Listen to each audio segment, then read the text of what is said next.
from the University of Laverne. This is Foothill Community News. Hello and welcome to another edition of Foothill Community News. I'm Jonathan Garcia. And I'm Valerie Valadez. Starting off today's show, workers are quitting their jobs in record numbers and employers are looking for ways to get them back. I went around to get the scoop on what's happening. The past few months have seen millions of people leave their jobs and employers desperately looking for ways to fill their positions. According to the latest numbers from the U.S. Bureau of Labor Statistics, 443,000 Californians, or nearly 2.5% of the state's workforce, gave notice to their bosses and quit their jobs during the months of August to September. University of Laverne economics professor Ryan Lee sees a trend among those who have quit. I think the main reasons are, one, low pay, that the jobs that we are seeing people quit in are mainly hospitality, like restaurant workers and retail workers. Jobs that he says increase the risk of workers being exposed to COVID. People can come into the restaurant unvaccinated potentially, come into the bar without a mask, they don't wear a mask while drinking, potentially putting you at risk. So why risk your life for low pay? Chipotle worker Eileen Pena just gave her boss 2 weeks' notice. She says her work isn't appreciated. We did get a 25-cent raise, which I think is not enough because we're all coming to work, risking our lives, our health, coming home to our families, risking them too. Priscilla Dominguez quit her job at Carl's Jr. and Macy's. She says her new job working for Instacart has given her greater flexibility. I make my own hours, and I don't even have to work a lot of hours with Instacart, at most like 16 to 18 hours a week, and I still get paid good money.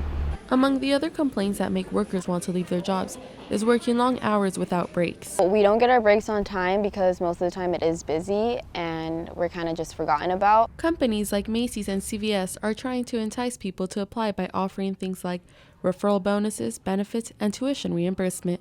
They are also getting a jump on the state's new minimum wage of $15 an hour by paying workers a new rate a month early. Companies don't have, eager job applicants. They have to now go out and woo workers, as opposed to workers being desperate to work for a company. While the pandemic caused a lot of people to lose their jobs, it has also allowed people to reevaluate their jobs, and many are making decisions to leave work in search of better pay or work-life balance. 'Tis the season for giving. In the city of Laverne, that means the beginning of its annual Spark of Love toy drive. It's an annual tradition for the Laverne Fire Department, collecting and distributing Christmas gifts to kids in the community as part of the Spark of Love toy drive. It's a big deal. It's a way for us to reach out to our community, again, to give back. Each year, the department gives out up to 6 gifts to children in need. Fire Captain Sam Dominic has been part of the Spark of Love for 26 years. Our job is not just going on the emergency calls and putting the fires out, but it's to serve our public. Last year, COVID forced him to do things differently. Instead of giving out gifts, it was all done online. But this year is back in person. Last year was really tough because people love coming to bring the toys. And a lot of parents bring their kids to actually drop off the toys so the kids get a chance to see that, hey, I'm helping somebody else that could be my age. Precautions are still being taken to ensure safety, such as wearing your mask when donating and making sure the toy you donate is new and unwrapped. If you're a family in need, contact the fire department to get signed up. These may be the only things they get that year, so the more we can give, the better. If you're donating this year, make sure that the toy is new and unwrapped. If you would like to receive gifts this year, make sure to contact the Laverne Fire Department before December 17th. When we come back, a Supreme Court case that could end abortion rights sparks a pro-choice rally in downtown LA.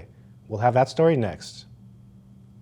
Well, Thomas, you've got prediabetes. But with more exercise and a change in diet, it can be reversed. I've tried exercising. It just makes me hungry for bacon. I love bacon, too. And who really likes to exercise? Not me. Me neither. Nobody. So we're good? What? Oh, you still have prediabetes. Big time. As a case that could strike down Roe v. Wade made its way to the Supreme Court, a group of activists took to the streets in downtown LA to rally for abortion rights. Reporter Erin Ariano was there.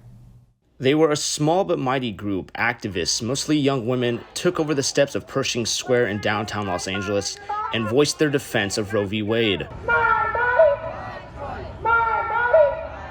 We fought for that case, we fought for that precedent, and now we have to defend it. This month, the Supreme Court heard arguments concerning a Mississippi law that bans abortion after 15 weeks of pregnancy.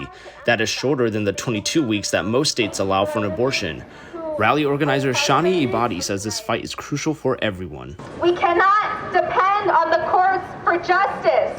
I'm here to, for many reasons. One, to defend abortion rights and access for communities, working class communities, communities of color, and another to stand in solidarity with the communities fighting it in the South. If the law is upheld, other states may implement similar abortion limits, which puts a major precedent like Roe v. Wade at risk. 3 conservative justices were appointed to the Supreme Court by former President Trump. The court now has a 6-3 conservative majority. Pundits say this could be the court that could overturn Roe v. Wade. We can't take this. We won't accept our rights being taken away. The court could decide to uphold the Mississippi law allowing abortions up to 15 weeks, or it can completely overturn Roe v. Wade. Shawnee says they will continue to fight and defend the future of their bodies. There are trigger laws set in place that should Roe v. Wade be overturned, and immediate, bans, outright bans, restrictions will happen. Here in California, that's not the case, but I think we still need to be cautious. And as I said, anything can happen. There's no guarantee. A ruling for the Mississippi law is not expected until June or July of 2022.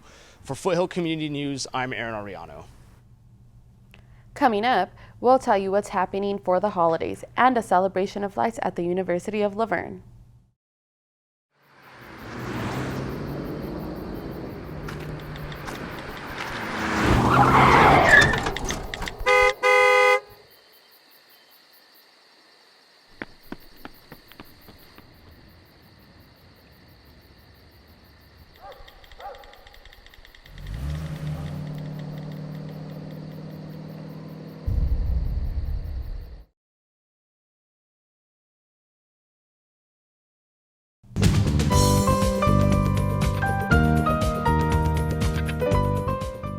Looking for ways to celebrate the holidays? There's lots to do around the town.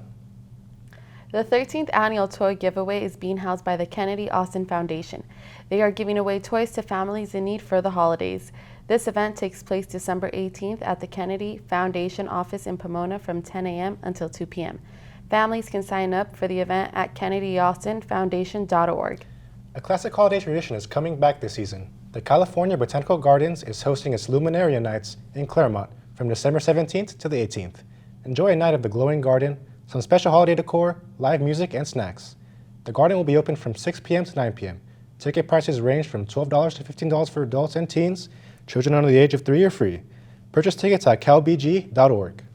The American Museum of Ceramic is offering free tours this month. Learn about the history of pottery from around the world and how it has changed over time. Tours start at 11 a.m. For ticket information, go to amoca.org.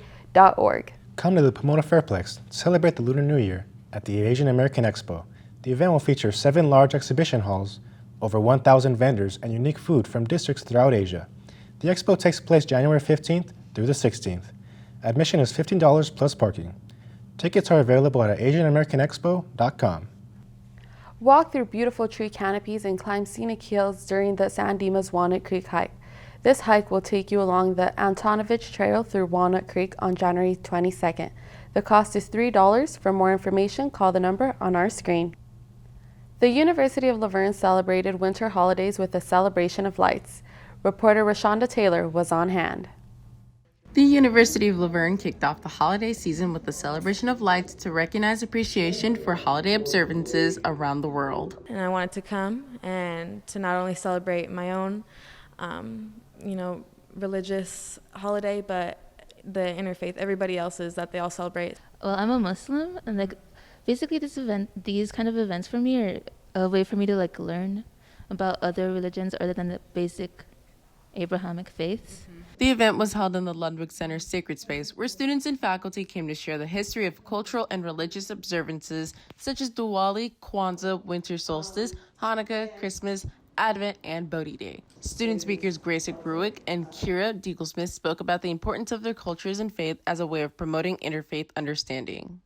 I know many students don't even know that we have a Jewish organization on campus, and it's really important to me that all of the different faiths have a chance to be recognized. My faith is very unique to me, and I think it's something that a lot of pagan and Wiccan students or people who find themselves outside of mainstream religion. The ceremony ended with participants passing the lights from their candles to others to show that we are all one. As a reminder that each person here is a light. This celebration was a moving experience and opened the hearts of many who did not know what to expect. Reporting for Foothill Community News, I'm Rashonda Taylor. This is our last show of the semester. We've enjoyed bringing you the news and hope you've enjoyed watching our stories. Have a happy and safe holiday season. Until next year, this has been Foothill Community News from the University of La Verne. Happy holidays.